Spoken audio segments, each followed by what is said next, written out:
Investment है। मेरा 3 अंश है रहित मुखंड का। एक पानी का व्यवस्था, जो हमारे पानी का व्यवस्था मतलब क्या है, वो 4, 5, 6, 7 जो पानी ठहरने के तालाब है किसानों का अनुकूल के लिए है।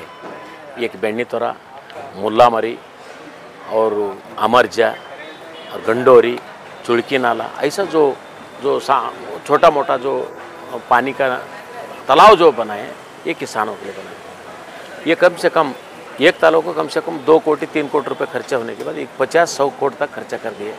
अभी तक 40-50 साल हो गए, उसका पानी एक गुण भी पानी किसानों का नहीं छोड़े। वो डैम कैसा हो गए, वो ऐसा बंद करे तो खुला नहीं होता, खुला करे तो बंद नहीं होता, ऐसा हो गया। ऐसा होना क्या, हम 30-35 साल से जो वो पानी के वास्ते हम तड़प रहे हैं किसान, वो किसानों को बहुत नुकसान हो गए। वो नहीं होना। एक 17 तारीख जो कैबिनेट चल रहे हैं उसका बारे में बातचीत करना है। मैं पानी नीरावरी मंत्री को मैं बोलना चाहता हूँ, आप खुद जाकर वो तालाब को ये करो, वो जो डैम बनाया वो डैम के पास जाओ, आप खुद इंस्पेक्शन करो। ये है ही नहीं, कितना 40-50 साल तक खर्चा कितना हो गए, पानी एक गुण भी नहीं छोड़ दिया किसानों को। वो एक और 371J हो गए, बहुत दिन से हो गए। 371J में क्या हो गए, किसानों को भी कुछ नहीं, हायर एजुकेशन जो करें वो लोगों को नौकरी नहीं, कुछ भी नहीं, फैक्ट्री नहीं, क्या भी नहीं, उसका चर्चा भी होना चाहिए ना। आपने बोलते कि गवर्नमेंट में पैसे नहीं है, फिर पैसा नहीं है लेकिन कैबिनेट क्यों करना, चुप कहीं उतना रहा सो वो भी पैसे क्यों खर्चा करते, मेरा कहने की। उसीलिए क्या करता हूँ, एमएसपी का जो पत्र आप स्टेट गवर्नमेंट से सेंट्रल गवर्नमेंट को लिखना है। डॉक्टर स्वामीनाथन ने लिखा है, वो आधार पर जो किसानों को भलाई करना है, इसमें एमएसपी दर में मिनिमम सपोर्ट प्राइस वो नहीं कर रहे हैं। लेकिन आपका भी जवाबदारी है, किसानों की इतना ही नहीं है। सरकार हमारा है, सरकार मेरी है, मंत्री मेरे है, मुख्यमंत्री मेरे है, लेकिन आप भी चिट्ठी लिखना है केंद्र सरकार को, जरूर जल्द से जल्दबाज करके मिनिमम सपोर्ट प्राइस दिए।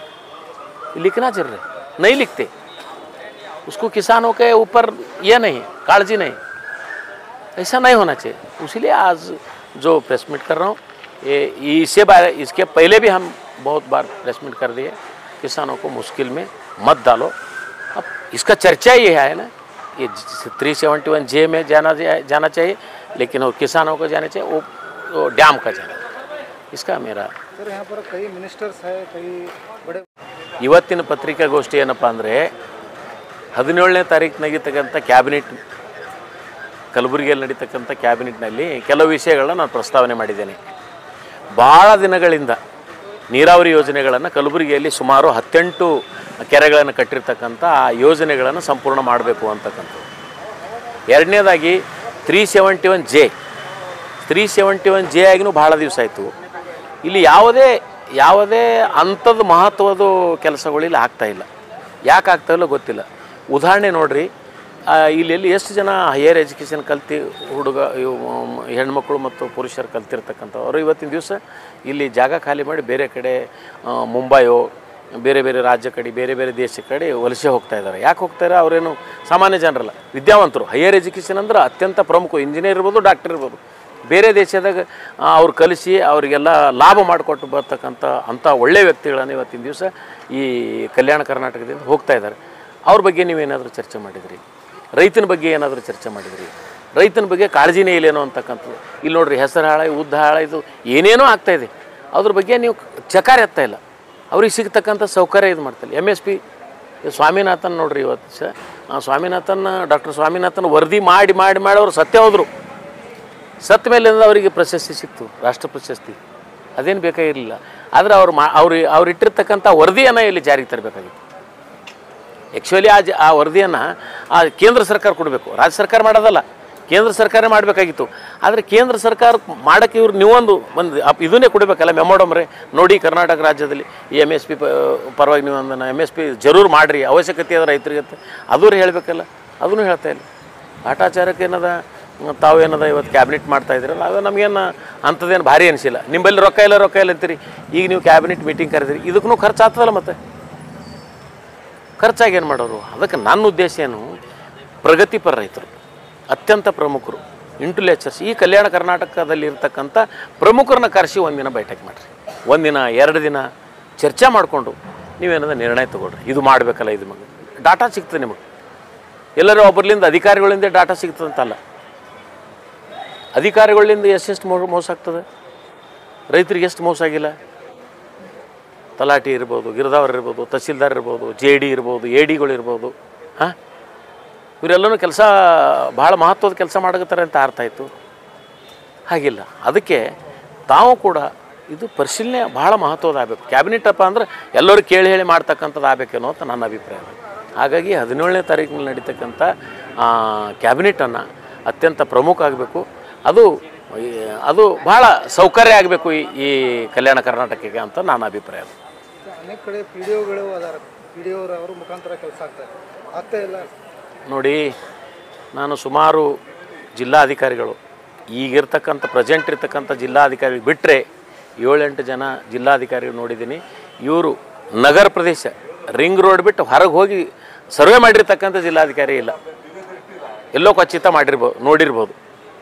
ಕಮಿಷ್ನರಿ ಈಗ ಇಲ್ಲಿ ಕಮಿಷ್ನರ್ ಇದ್ದಾರೆ, ಮಹಾನಗರದಲ್ಲಿ ಕಮಿಷ್ನರ್ ಇರ್ತಾರೆ. ಈ ಮಹಾನಗರಕ್ಕೆ ಏನೇನು ಬೇಕಂತ ಗೊತ್ತದಲ್ಲ, ಅವ್ರ ಬಲ್ಲಿ ಆ್ಯಕ್ಟ್ ಇರ್ತಾರೆ, ನಮ್ಮಲ್ಲಿ ಇರಲ್ಲ. ನಾವು ಅಂದಾಜು ಹೇಳ್ತೇವೆ, ಇದು ಗಿಡ ಹಚ್ಚಿರಿ, ಇದು ನಾಲಿ ಸ್ವಚ್ಛ ಮಾಡಿರಿ ಇಷ್ಟೇ ಹೇಳ್ತೇವೆ. ಅಂಕಿ ಸಂಖ್ಯೆ ನಾವು ಕೊಡೋಕ್ಕಾಗಲ್ಲ. ಅಂಕಿ ಸಂಖ್ಯೆ ನಿಮ್ಮಲ್ಲಿ ಇರ್ತದೆ. ಕಲಬುರಗಿ ಕರ್ನಾಟಕ ರಾಜ್ಯದಲ್ಲಿ ಎಷ್ಟು ಮಹಾನಗರ ಇದ್ದಾವೆ, ಆ ಮಹಾನಗರಕ್ಕೆ ಸೌಕರ್ಯ ಏನು ಬೇಕು ಅಂತ ಆ ಕಮಿಷ್ನರ್ಗೆ ಗೊತ್ತಿರ್ತದೆ. ಕಮಿಷ್ನರು ಏನು ಮಾಡಬೇಕು, ಯಾವ್ಯಾವ ಏರಿಯಾದಲ್ಲಿ ರೋಡ್ ಇಲ್ಲ, ಹಾಂ, ಎಲ್ಲಿ ಕೆಟ್ಟದ, ಎಲ್ಲಿ ಗುಂಡಿ ಬಿದ್ದಾವೆ, ಮಾರ್ಕೆಟ್ನಲ್ಲಿ ನೋಡ್ರಲ್ಲಿ, ಸೂಪರ್ ಮಾರ್ಕೆಟ್ದಾಗ ಗಾಡಿ ಹೋಗಿ ಬರೋವಲ್ದು, ಎಲ್ಲಿ ಬೇಕಲ್ಲಿ ಗುಂಡಿ ಬಿದ್ದಾವೆ, ಎಲ್ಲಿ ಬೇಕಲ್ಲಿ ಗಾರಿ ಬಿದ್ದದ. ಇದಕ್ಕಿಂತ ಮುಂಚೆ ಒಂದು ತಿಂಗಳಲ್ಲೇ ಸ್ವಲ್ಪ ಡಾಮರ ಅದು ಇದು ಹಾಕಿ ರೆಡಿ ಮಾಡಿದರು, ಅದು 15 ದಿವಸನೇ ಕಿತ್ತೋಗ್ಯದ. ಇದು ಯಾರು ನೋಡಬೇಕು? ಕಮಿಷ್ನರು ಆದೇಶ ಮಾಡಬೇಕು. ತಮ್ಮ ಕೆಳಗಿರ್ತಕ್ಕಂಥ ಅಧಿಕಾರಿಗಳು ಆದೇಶ ಮಾಡಿ ಯಾವ ರೋಡ್ ಏನಿದೆ, ಎಲ್ಲಿ ಏನು ಕೆಟ್ಟದ, ಎಲ್ಲಿ ಏನಾಗ್ತಾಯಿದೆ, ಸರಿಯಾದ ವ್ಯವಸ್ಥೆಯಲ್ಲಿ ನೋಡ್ತಕ್ಕಂಥದ್ದು ಯಾರ್ದು? ಆಯುಕ್ತರದ್ದು. ಪ್ರತಿಯೊಬ್ಬರು ಏರಿಯಾದವ್ರು ಹೋಗೋಗಿ ಹೇಳಬೇಕು, ಅವ್ರು ಡಾಟಾನೇ ಕೊಡಬೇಕು ಅವರು ಎಲ್ಲರಿಗೆ. ಹಾಂ, ಇಷ್ಟು ಕೆಟ್ಟದ, ಇದಕ್ಕೆ 2350 ರೂಪಾಯಿ 70 ಪೈಸೆ ಅದು ಬರೀಬೇಕು ನಾವು. ನೋಡ್ರಪ್ಪ ನೀವು ನೋಡಿ ಮಾಡಿರಲ್ಲ. ಹಾಂ, ಯಾವಾಗ ನೋಡಿದ್ರೆ ಮೀಟಿಂಗ್ ಇದೆ. ಮೀಟಿಂಗ್ ಅಂದರೆ ಅದಕ್ಕೆ ಇರ್ತದಂದ್ರೆ ಒಳ್ಳೇದಾಗಲಿ ಎಂಬ ಸಲಕ್ಕೆ ಪ್ಲ್ಯಾನ್ ಇರ್ತದೆ. ಮೀಟಿಂಗ್ ಅಂದರೆ ಇದು ಬೀಳ್ತದೇನಪ್ಪ, ಇದು ಕಟ್ಟಬೇಕು, ಇದಕ್ಕೆ ರೊಕ್ಕ ಎಷ್ಟು ಖರ್ಚು, ಇದಕ್ಕೇನೋ ಮೀಟಿಂಗ್ ಅಂತಾರೆ. ಯಾವಾಗ ಹೋಗ್ತೀವಿ ಪ್ರತಿಯೊಂದು ನೀವು ಮೀಟಿಂಗ್ಗೆ ಅಂದರೆ ಮಾತಾಡೋಕ್ಕೆ ಅವಕಾಶ ಆಗುತ್ತೆ ಸಾಮಾನ್ಯ ಜನರಿಗೆ. ಹಾಗಾಗಿ ನನ್ನ ಉದ್ದೇಶ ಏನು, ಇಲ್ಲಿ ಏನು ನೀರಾವರಿ ಯೋಜನೆಗಳು, ಆ ನೀರಾವರಿ ಯೋಜನೆ ಸಂಪೂರ್ಣ ಮಾಡಬೇಕು. ಮತ್ತು 371J ಏನದ, ಇಲ್ಲಿ ನಮ್ಮ ರೈತನ ಮಕ್ಕಳಿಗೆ ನ್ಯಾಯ ಸಿಗಬೇಕು. ಇಲ್ಲಿ ಏನೇನು ಅವಶ್ಯಕತೆ ಅದ ಅದೆಲ್ಲವನ್ನೂ ಚರ್ಚೆ ಆಗಬೇಕು. ನೀವು 4 ಗಂಟೆ ಕೂತು 5 ಗಂಟೆಗೆ ಮುಗೀತು, 1 ಗಂಟೆದಾಗ ಏನೇನು ಚರ್ಚೆ ಮಾಡ್ತೀರಿ ಹೇಳಿ? ಮಾತು ನೀವೇ ಹೇಳಿದ್ದು 4 ಗಂಟೆಯಿಂದ 5 ಗಂಟೆಗೆ ಕ್ಯಾಬಿನೆಟ್ ಮೀಟಿಂಗ್ ಇದೆ, 1 ಅವರ್ದಲ್ಲಿ ಏನು ಮಾತಾಡ್ತೀರಿ? ಅದು ಆಗಲ್ಲೇನೋ ಅಂತ ನನ್ನ ಅಭಿಪ್ರಾಯ. ಹಾಗಾಗಬಾರ್ದು. ಸುಮ್ಮನೆ ಖರ್ಚು ವೆಚ್ಚ ಮಾಡಿಬಿಡ್ರಿ ದಯವಿಟ್ಟು. ಕ್ಯಾಬಿನೆಟ್ ಎನರ್ಜಿ ಆಗಿರಲಿ, ರೈತರಿಗೆ ಸಿಗ್ತಕ್ಕಂಥದ್ದು 371J ಸಿಗ್ತಕ್ಕಂಥದ್ದು ವ್ಯವಸ್ಥೆ ಆಗಬೇಕು. ನೀರಾವರಿ ಯೋಜನೆಗಳು ಸಂಪೂರ್ಣ ಆಗಬೇಕು. ಯಾಕಪ್ಪ ಅಂದ್ರೆ ಇದು ಯಾಕೆ ನಾನು ಹೇಳ್ತೇನೆ ಪದೇ ನೀರಾವರಿ ಅಂದರೆ, ಸುಮಾರು 40-50 ವರ್ಷಗಳಿಂದ ನೆನಗುದಿಗೆ ಬಿದ್ದಿರ್ತಕ್ಕಂಥ ಈ ಕೆರೆಗಟ್ಟೆಗಳು, ಒಂದು ಬೆಣ್ಣೆ ತೊರೆ ಇರ್ಬೋದು, ಚುಳುಕಿ ನಾಲೆ ಇರ್ಬೋದು, ಮುಲ್ಲಾಮಾರಿ ಇರ್ಬೋದು, ಗಂಡೋರಿ ಇರ್ಬೋದು, ಅಮರ್ಜೆ ಇರ್ಬೋದು, ಸಾಕಷ್ಟು ಈ ಕೆರೆಗಳನ್ನು ತೊಡೆಯರೆ ನೀರು ರೈತರಿಗೆ ಬಿಡೋಕ್ಕೆ ಅವಕಾಶ ಅದ. ಅದನ್ನು ನೀವು ಮಾಡ್ತಾಯಿಲ್ಲ. ಅವು ಇವತ್ತಿನ ದಿವಸ 1-2 ಕೋಟಿ ರೂಪಾಯಿ ಖರ್ಚು ಮಾಡೋದು, ಇವತ್ತು 50-60 ಕೋಟಿ ರೂಪಾಯಿ ಖರ್ಚು ಮಾಡಿದ್ರಿ. ಮುಚ್ಚೂರು ತೆರಿಗೆ ಬರಲ್ಲದ, ತೆರೆದ್ರೆ ಮುಚ್ಚಕ್ಕೆ ಬರಲ್ಲದ ಗೇಟ್ಕೊಳ್ರಿ. ನೋಡಿರಿ ನೀವು ಹೋಗಿ ಅಧಿಕಾರಿಗಳು ಹೇಳ್ರಿ. ನೀವು ಇಲ್ಲಿ ನೀರಾವರಿ ಮಂತ್ರಿಗಳು ಹೋಗಿ ಹೇಳ್ಬೇಕಲ್ಲಿ, ನೋಡ್ರಿ ಅವ್ರಿಗೆ ಕರೆಸ್ತೀನಿ, ಅವ್ರು ಕರ್ಕೊಂಡವ್ರಿ ಕ್ಯಾಬಿನೆಟ್ ಮುಗೋಣ ಮರುದಿವ್ಸವ್ರಿ ನೀವು ನೀರಾವರಿ ಮಂತ್ರಿಗಳು ಆ ಕೆರೆಕಟ್ಟೆಗಳಿಗೆ ಹೋರಿ. ಬಿಟ್ಟರೆ ಇಲ್ಲ, ಏನಾಗ್ಯದ ಏನು ಸುದ್ದಿ, ನೀರು ಎಸವಾಸಿಲ್ಲ ನೋಡ್ಕೋರಿ. ಈಗ ರೈತ ಮುಖಂಡ್ರಿ ಹೇಳ್ತಾರೆ, ತೆರೆದ್ರೆ ಮುಚ್ಚಕ್ಕೆ ಬರಲ್ಲ, ತೆರಿ ಬೆಣ್ಣೆ ತೆರೆದು ಹ್ಯಾಂಗೆ ತೆರಿತೀರಿ ನೀವು? ಇದು ಹಚ್ಬೇಕಾಗ್ತದೆ, ಏನದು ಯಾವಾಗ ಹಚ್ಬೇಕು ತೆರಿಬೇಕು ಗೊತ್ತಿಲ್ಲ, ಅಂಥ ಪರಿಸ್ಥಿತಿ ಆಗಿಬಿಟ್ಟದ ರೈತ. ಹಂಗೆ ಆಗಬಾರ್ದು ಅನ್ನೋದು ಉದ್ದೇಶ. ಕ್ಯಾಬಿನೆಟ್ 17ನೇ ತಾರೀಕಿಗೆ ನಡೀತದೆ, ಅತ್ಯಂತ ಪ್ರಮುಖವಾದ ಕ್ಯಾಬಿನೆಟ್ ನಡಿಬೇಕು. ರೈತರಿಗೆ ಇದೇನು ನಮ್ಮದು ಕಲ್ಯಾಣ ಕರ್ನಾಟಕ 371J ಒಳ್ಳೇದಾಗಬೇಕು, ರೈತರಿಗೆ ಒಳ್ಳೇದಾಗಬೇಕು ಅಂತ ನನ್ನ ಅಭಿಪ್ರಾಯ. ದಯಾನಂದ